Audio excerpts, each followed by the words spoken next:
शोकजराटवीनां वाराणसीपुरपतिं भज विश्वनाथम्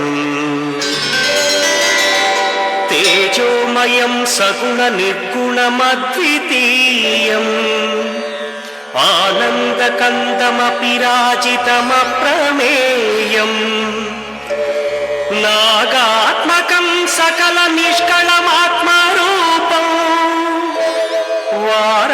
वाराणसीपुरपतिं भज विश्वनाथम् आशां विहाय परिहृत्य परस्य निन्दा उपेरतिं च सुनिवार्य मनस्समाधौ आदा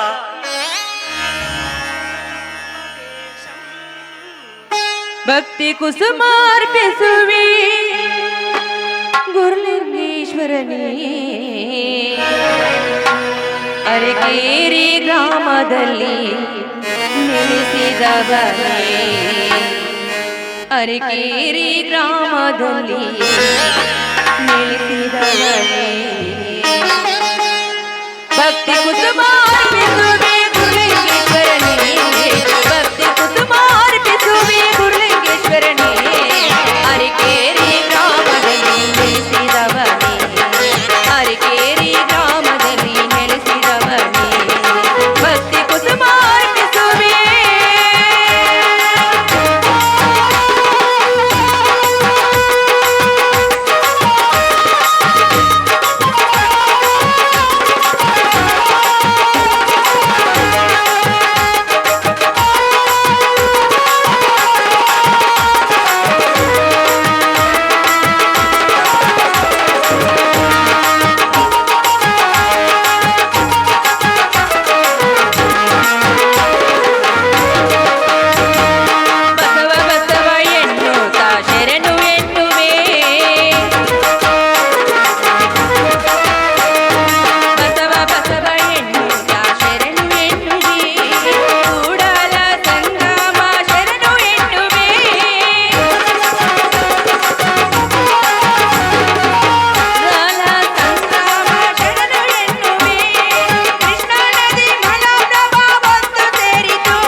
ದೇವ ಗೌರಿಯಂಗೇಶ್ವರ ನಿನ್ನ ಕರುಣಾಮಯ ಅಂತ.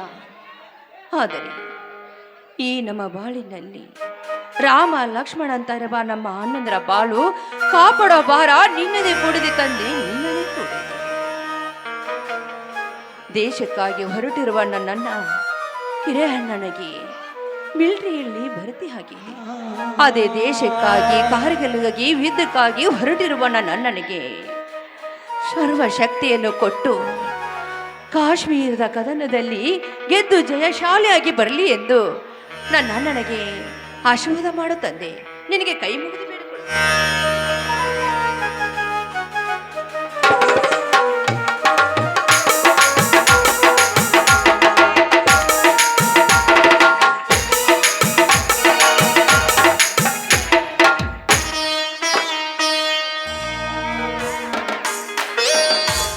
ತಂಗಿ ಸವಿತಾ, ಸತ್ಯಮೇವ ಜಯತೆ ಎನ್ನುವ ಶಬ್ದ ಇನ್ನೂ ಸತ್ತಿಲ್ಲ ತಂಗಿ.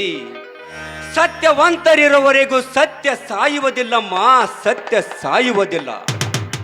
ಯುದ್ಧಕ್ಕೆ ಹೊರಟಿರುವ ನನ್ನ ತಮ್ಮ ಗೆದ್ದು ಬಂದೇ ಬರ್ತಾನಮ್ಮ, ಗೆದ್ದು ಬಂದೇ ಬರ್ತಾನೆ.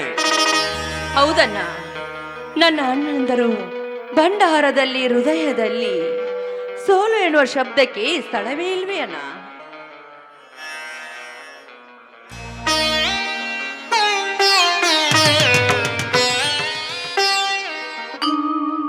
ತಂಗಿ ಸವಿತಾ, ಪೂಜೆ ಆಯ್ತೇನಮ್ಮ? ಆ ಮಾರುತೇಶ್ವರನಲ್ಲಿ ಏನಂತ ಬೇಡಿಕೊಂಡೆ? ನೋಡಣ್ಣ, ನನ್ನ ಅಣ್ಣ ಕಾರ್ಗಿಲ ಯುದ್ಧಕ್ಕಾಗಿ ಹೊರಟಿರುವಾಗ ಅವನು ಜಯಶಾಲಿಯಾಗಿ ಬರಲಿ ಎಂದು ಆ ದೇವರಲ್ಲಿ ನಾನು ಬೇಡಿಕೊಂಡೆ. ತೆಗೆದುಕೊಳ್ಳಣ್ಣ ಪ್ರಸಾದವನ್ನು.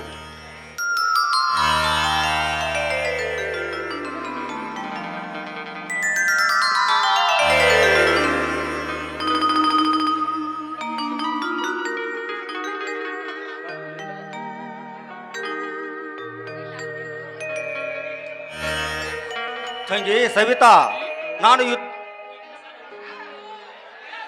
ತಂಗಿ, ಈ ನಿನ್ನ ಪ್ರಸಾದ ನಾನು ಯುದ್ಧದಿಂದ ಮರಳಿ ಬರೋವರೆಗೂ ಸದಾ ನನ್ನ ಮೇಲೆ ಪ್ರೀತಿಯ ಉಸಿರಾಗಿರಲಮ್ಮ, ಉಸಿರಾಗಿರಲಿ. ಅಣ್ಣ, ನೀನು ಯುದ್ಧದಲ್ಲಿ ಹೊರಟೋದ್ರೆ ಒಂದು ಕಡೆ ಸಂತೋಷವಾದ್ರೆ, ನೀನು ನನ್ನ ಬಿಟ್ಟು ಯುದ್ಧಕ್ಕೆ ಹೊರಟಿದೆಯಲ್ಲ, ನನಗೆ ದುಃಖವಾಗ್ತಾ ಇದೆಯಣ್ಣ. ಹುಚ್ಚಿ, ನನ್ನ ತಮ್ಮ ಭಾರತದ ನೆಲವನ್ನು ನುಂಗಲು ಬಂದಿರುವ ಪಾಕಿಸ್ತಾನದ ವಂಚಕರನ್ನು ಒದ್ದು ಓಡಿಸಲು ಹೊರಟಿದ್ದಾನಮ್ಮ, ಶಿಸ್ತಿನ ಸಿಪಾಯಿಯಾಗಿ. ಅವನ ಶಕ್ತಿಯ ಮೇಲೆ ನನಗೆ ನಂಬಿಕೆ ಇದೆಯಮ್ಮ. ಅದು ಆಗಲ್ಲಣ್ಣ, ಅವನು ಸರಿಯಾಗಿ ಊಟ ಮಾಡ್ತಾನೋ ಇಲ್ವೋ ಅಂತ. ಅದಕ್ಕೆಲ್ಲ ವ್ಯವಸ್ಥೆ ಮಾಡಿರುತ್ತದೆಯಮ್ಮ ನಮ್ಮ ಭಾರತ ಸರ್ಕಾರ.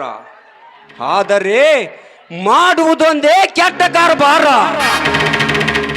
ಲಂಚವೆಂಬ ಕೊಂಚ ಕಾಂಚನವನ್ನು ಮಂಚದ ಮೇಲಿರಿಸಿ ಕಾಮಿನಿಯರಿಗೆ ತೂರಿ ಕಾಮದಾಹ ತೀರಿಸಿಕೊಳ್ಳುತ್ತಿರುವ ಭ್ರಷ್ಟ ರಾಜಕಾರಣಿಗಳು ತುಂಬಿಕೊಂಡಿದ್ದಾರಮ್ಮ ಈ ನಮ್ಮ ಸಮಾಜದಲ್ಲಿ. ಅಂತ ಕೆಟ್ಟ ಕಾಮುಕರನ್ನು ಒತ್ತು ಬುದ್ಧಿ ಕಲಿಸುವ ವೀರಾದಿ ವೀರರಮ್ಮ ಈ ನಿನ್ನ ಅಣ್ಣಂದಿರು. ಹೌದಣ್ಣ, ಅಷ್ಟೇ ಅಲ್ಲ, ರಾಜಾದಿರಾಜ ಈ ನನ್ನ ರವಿರಾಜ. ಈ ಸವಿತಾ, ಹಾ, ಈ ನಿನ್ನ ಸವಿಯಾದ ಮಾತನ್ನು ಕೇಳಿ ಕರಗಿತಮ್ಮ ನನ್ನ ಮನ. ಅಣ್ಣ, ನಮ್ಮ ತಂಗಿ ತುಂಬಾ ಜಾಣೆ, ಬಂಗಾರದಂತ ತಂಗಿ ನಮ್ಮ ತಂಗಿ. ನೀನು ಹೇಳುತ್ತಿರುವ ಮಾತು ಸತ್ಯವಿದೆ ರಣಜಿತ. ಆನಂದದ ಆಗಸವನ್ನೇ ಹೊತ್ತು ನಿಂತಿರುವ ನಗುಮುಖ, ಪ್ರೀತಿಯನ್ನೇ ತುಂಬಿಕೊಂಡಿರುವ ಮನಸ್ಸು ಎಷ್ಟು ವರ್ಣಿಸಿದರೂ ಕಡಿಮೆನೆ. ಅಣ್ಣ, ಪತಿವ್ರತೆಯ ಪಾವಿತ್ರ್ಯತೆಯನ್ನು ಹೊತ್ತಿರುವ ಈ ನಮ್ಮ ತಂಗಿಯ ಕತ್ತಿನಲ್ಲಿ ಒಂದು ಮುತ್ತಿನಂತ ಕರಿಮಣಿ ಸರವನ್ನು ಕಟ್ಟಿಸಿದರೆ ಎಷ್ಟೊಂದು ಶೋಭೆ.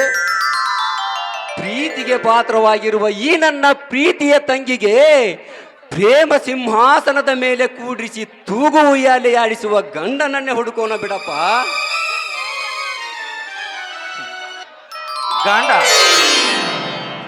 ಗಂಡ ಎಂದ ಕೂಡಲೇ ಮುಖದ ಮೇಲೆ ಕಳೆನೇ ಬೇರೆ ಆಯ್ತಲ್ಲ ತಂಗಿ. ಈ ನಿನ್ನ ಮುದ್ದಾದ ಮುಖಕ್ಕೆ ಮುತ್ತಿನಂತ ವರವನ್ನೇ ಹುಡುಕುವೆ. ಒಟ್ಟಿನಲ್ಲಿ ಸದಾ ಈ ನನ್ನ ತಂಗಿ ನಗು ನಗುತ್ತಾ ಇರಬೇಕು. ಸುಖ ಜನನಿ ಜನ್ಮ ಭೂಮಿಷ್ಟಿ ಸ್ವರ್ಗಾಯಿಸಿ ಎಂಬಂತೆ ಈ ನನ್ನ ಒಡ ಹುಟ್ಟಿದ ತಂಗಿಯಲ್ಲಿ ಪ್ರೀತಿ ಕಾಣುವುದೇ ಸ್ವರ್ಗ, ಅದೇ ನನ್ನ ಮಾರ್ಗ. ಸವಿತಾ, ನಾನು ರಣಜೀತನನ್ನು ಬಸ್ ಸ್ಟ್ಯಾಂಡ್ವರೆಗೆ ಬಿಟ್ಟು ಹಾಗೆ ಹೊಲಕ್ಕೆ ಹೋಗಿ ಬರುತ್ತೇನೆ. ನೀನು ಇಲ್ಲೇ ಇರಮ್ಮ. ಅಣ್ಣ, ನಾನು ನಿನ್ನ ಜೊತೆ ಹೊಲಕ್ಕೆ ಬರ್ತೀನಣ್ಣ. ಏನು, ನೀನು ಹೊಲಕ್ಕೆ ಬರುವುದೇ? ಹೌದಣ್ಣ. ಬೇಡಮ್ಮ ಬೇಡ. ಒಂದು ವೇಳೆ ಅಪ್ಪಿ ತಪ್ಪಿ ಹೂವಿನಂತಿರುವ ಈ ನಿನ್ನ ಪಾದಕ್ಕೆ ಮುಳ್ಳು ಚುಚ್ಚಿದರೆ ನನ್ನ ಹೃದಯಕ್ಕೆ ಚುಚ್ಚಿದಂತಾಗುತ್ತದೆ ಅಮ್ಮ, ನನ್ನ ಹೃದಯಕ್ಕೆ ಚುಚ್ಚಿದಂತಾಗುತ್ತದೆ. ಅಣ್ಣ, ನಿಮ್ಮಂತಹ ನನ್ನನ್ನು ಪಡೆದ ನಾನೇ ಭಾಗ್ಯಶಾಲಿ ಅಣ್ಣ, ನಾನೇ ಭಾಗ್ಯಶಾಲಿ. ಅಂದಾಗೆ ನೀವು ನನ್ನ ಪಾಲಿಗೆ ದೈವ ಮಾನವರನ್ನ. ದೇವ ಮಾನವ ನಾನಲ್ಲವಮ್ಮ, ದೇವ ಮಾನವ.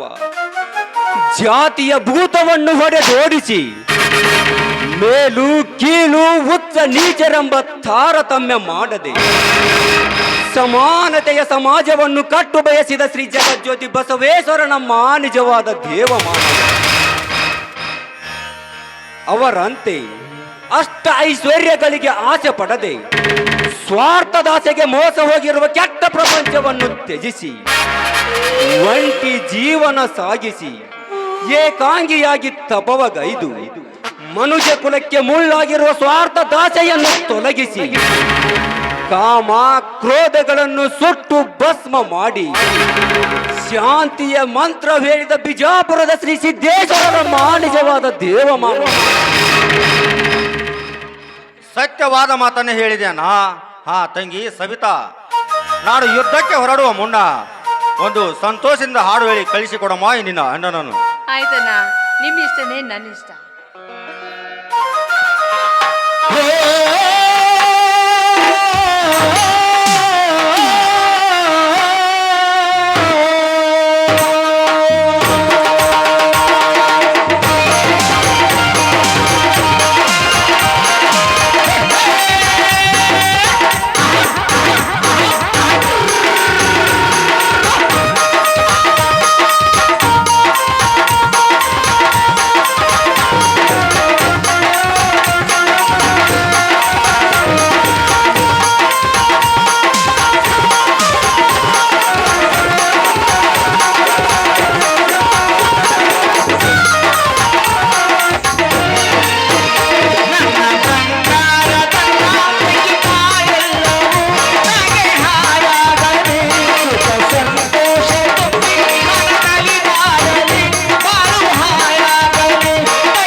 ತಂಗಿ ಸವಿತಾ, ಈ ನಿನ್ನ ಪ್ರೀತಿಯ ಹಾಡು ಕಟ್ಟಿತಮ್ಮ ನಮ್ಮ ಹೃದಯದಲ್ಲಿ ಜೇನಿನ ಗೂಡು. ಆಹಾ ಅಣ್ಣ, ಏನು ನಮ್ಮಿಬ್ಬರ ಅಣ್ಣಂದರಿಗೆ ಕಸಕಸಿ ಪಾಯಸ ಮಾಡಿದ್ದೇನೆ, ಬನ್ನಿ ಎಲ್ಲರೂ ಸೇರಿ ಊಟ ಮಾಡುವರಂತೆ. ಆಯ್ತು. ಹಾ ನಡೆಯಮ್ಮ. ಸರಿ ಬನ್ನಿ.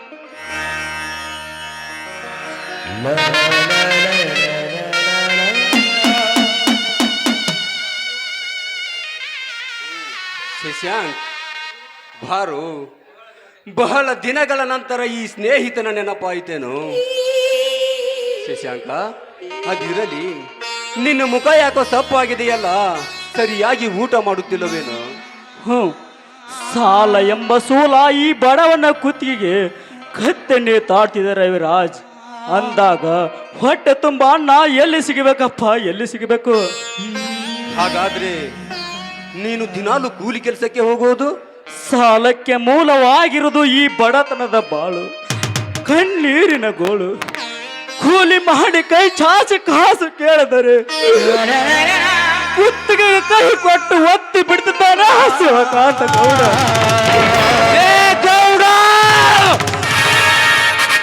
ಅಷ್ಟೇ ಅಲ್ಲ ರವಿರಾಜ, ನಾನು ಆ ಗೌಡ ಹತ್ರ ಸಾಲ ಮಾಡಿದ್ದು 5 ಲಕ್ಷ, ಅದಕ್ಕೆ ಬಡ್ಡಿ ಸೇರಿಸಿ 15 ಲಕ್ಷ ಎಂದು ಸಾರುತ್ತಿದ್ದಾನೆ ಆ ಶಿವಕಾಂತ ಗೌಡ. ಸಾಲ ತೀರಿಸಲು ನಿನ್ನಿಂದ ಆಗದು, ನಿನ್ನ ತಂಗಿಯನ್ನು ನನ್ನ ಮನೆ ಕೆಲಸಕ್ಕೆ ಕಳಿಸಿಕೊಡಿ.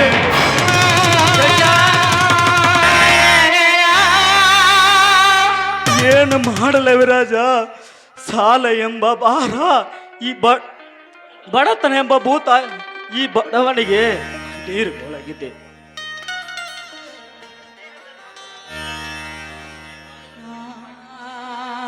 ನಿನ್ನ ಮನೆಗೆ ಬಾಗಿಲಿ ಬಂದು ಭಿಕ್ಷೆ ಬಡನಿದ್ದೆ. ಶಶಾಂಕ, ಈ ನಿನ್ನ ಮಾತು ಕೇಳಿ ನನ್ನ ಕರಳು ಹಿಂಡಿದಂತಾಗುತ್ತಿದೆ. ನಿನಗೆ ಎಷ್ಟೋ ಸಾರಿ ಹೇಳಿದೆ, ಆ ಹೇಸಿಗೆ ತಿನ್ನು ಹೇಸಿಗೌಡನ ಸಹವಾಸ ಮಾಡಬೇಡ ಎಂದು. ಅದಿರಲಿ, ಇಷ್ಟೆಲ್ಲ ನಡೆದರೂ ಈ ವಿಷಯ ನನಗೇಕೋ ತಿಳಿಸಲಿಲ್ಲ. ನನ್ನನ್ನು ಕ್ಷಮಿಸಿಬಿಡು ರವಿ.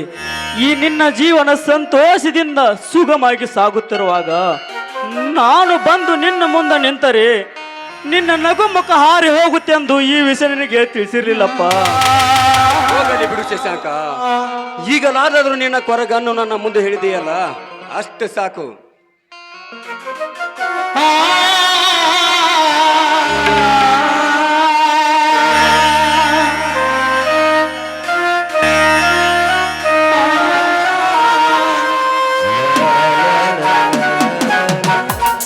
ಯಾವಾಗ ಬಂದೆ ಶಶಾಂಕ್?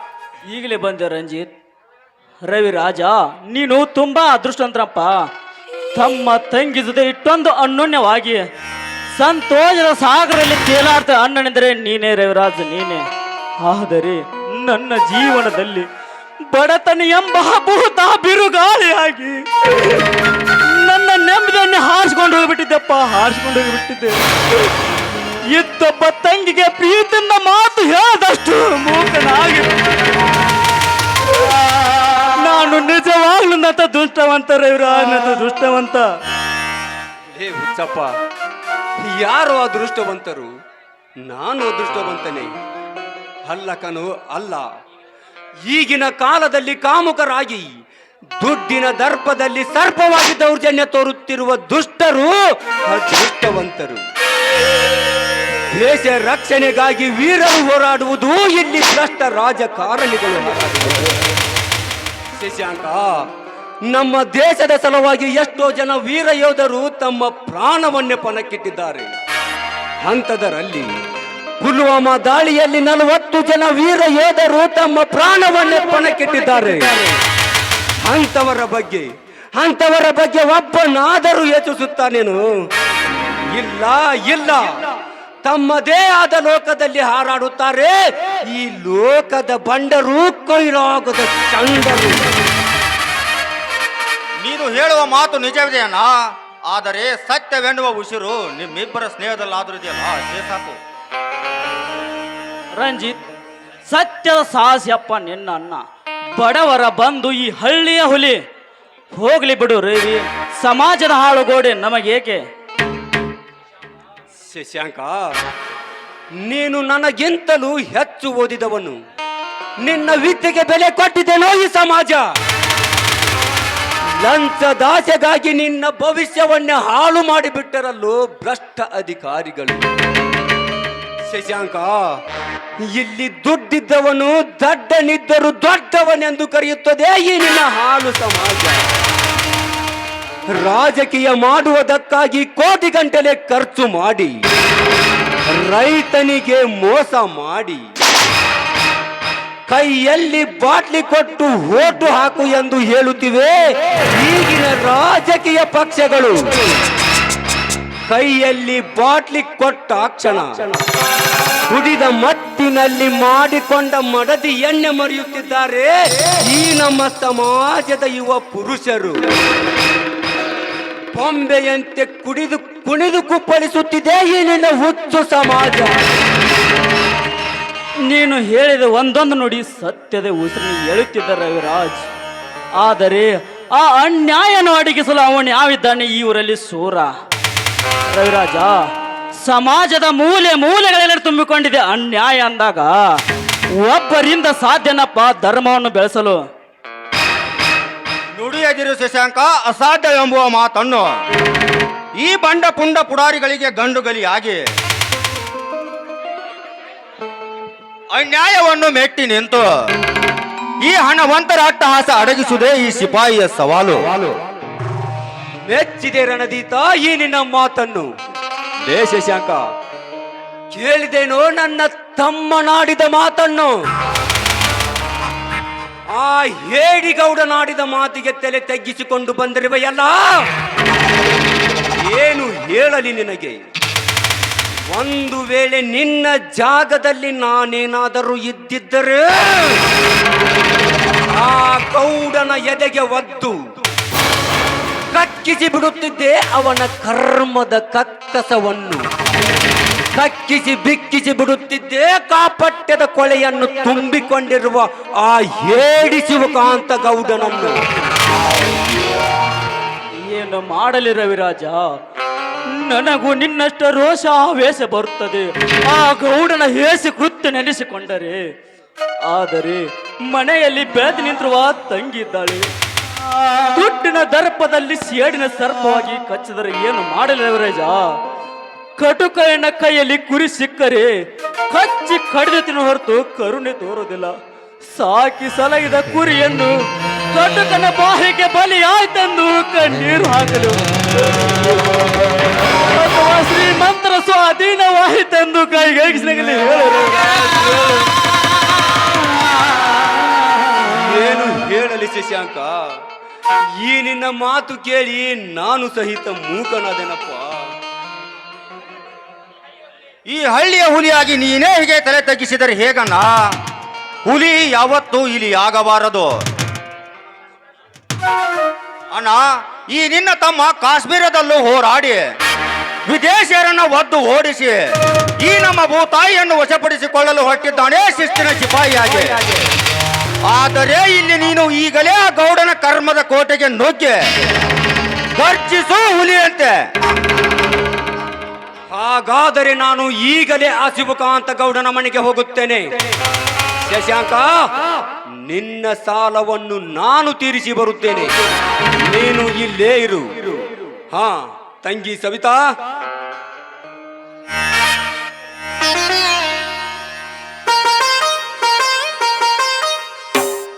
ಇವನು ನನ್ನ ಪ್ರಾಣ ಸ್ನೇಹಿತ ಶಶಾಂಕಮ್ಮ. ಅವನಿಗೆ ಊಟ ಮಾಡಿಸಮ್ಮ. ಆಯ್ತು ಅಣ್ಣ. ಹಾ ರಣಜಿತ್, ನಿನ್ನನ್ನು ಹಾಗೆ ಬಸ್ ಸ್ಟ್ಯಾಂಡ್ ವರೆಗೂ ಬಿಟ್ಟು ಹೋಗುತ್ತೇನೆ, ಬಾರಪ್ಪ. ಅಣ್ಣ, ನೀನು ಬರುವಾಗ ನನಗೆ ಇಷ್ಟವಾದವ ಸೀರೆ ಮತ್ತು ಮಲ್ಲಿಗೆ ಹೂವನ್ನು ತೆಗೆದುಕೊಂಡು ಬಾರಣ್ಣ. ಆಯ್ತಮ್ಮ ನನ್ನ ಮುದ್ದು ತಂಗಿ, ನಿನಗಿಷ್ಟವಾದ ಸೀರೆ ಹೂ ತಪ್ಪದೇ ತರುತ್ತೇನೆ. ನೋಡೋಣ, ಸರಿಯಾಗಿ ನೀನು ಊಟ ಮಾಡಬೇಕು ಮತ್ತೆ ನಿನ್ನ ಆರೋಗ್ಯದ ಬಗ್ಗೆ ಚೆನ್ನಾಗಿ ನೋಡಿಕೊಳ್ಳಬೇಕು. ಅಷ್ಟೇ ಅಲ್ಲ, ಆಗಾಗ ನೀನು ನನಗೆ ಪತ್ರ ಬರಿತಾ ಇರಬೇಕು.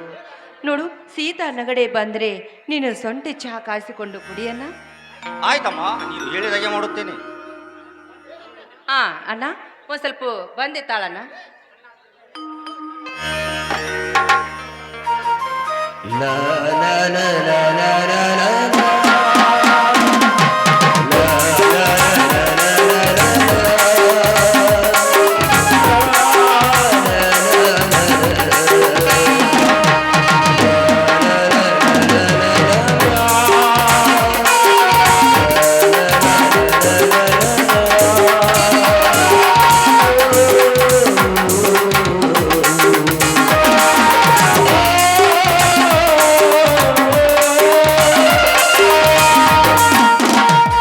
ಅಣ್ಣ ನೋಡಣ್ಣ, ಶುಭ ಕಾರ್ಯಕ್ಕೆ ನೀನು ಹೊರಟಿರುವೆಯ. ಕಾರ್ಗಿಲಿಕ್ಕೆ ಯುದ್ಧಕ್ಕೆ ಹೊರಟಿರುವಾಗ ಯಾರ ದೃಷ್ಟಿ ನಿನ್ನ ಮೇಲೆ ಬೀಳಬಾರ್ದಂತ ನಾನು ನಿನಗೆ ನಿದ್ರೆ ತೆಗೆಯುತ್ತೇನೆ. ಒಂದು ಸ್ವಲ್ಪ ಈ ಕಡೆ ನಿಲ್ಲಣ್ಣ.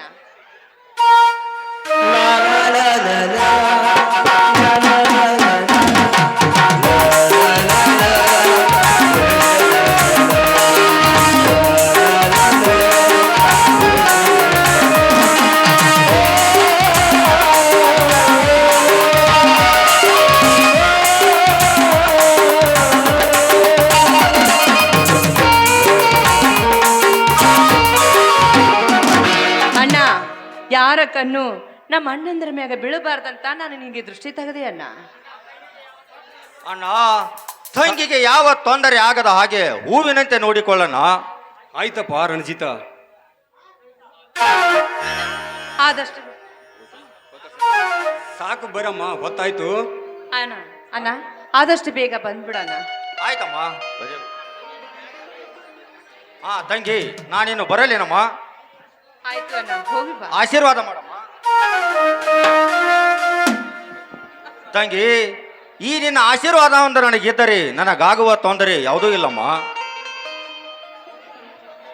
ಹೋಗಿ ಬಾ ರಂಜಿತ್, ಯುದ್ಧದಲ್ಲಿ ಗೆದ್ದು ಜಯಶಾಲಿ ಆಗು, ಕನ್ನಡ ನಾರಿ ಹೆಮ್ಮೆ ಪುತ್ರನಾಗು ರಂಜಿತ್. ಆ ಗುಲ್ಲಿಂಗೇಶ್ವರ ಸರ್ವಶಕ್ತಿ ನಂದು ಬೇಡಿಕೊಳ್ಳುವೆ. ತಂಗಿ ಸವಿತಾ, ನಾನಿನ್ನು ಬರುತ್ತೇನಮ್ಮ.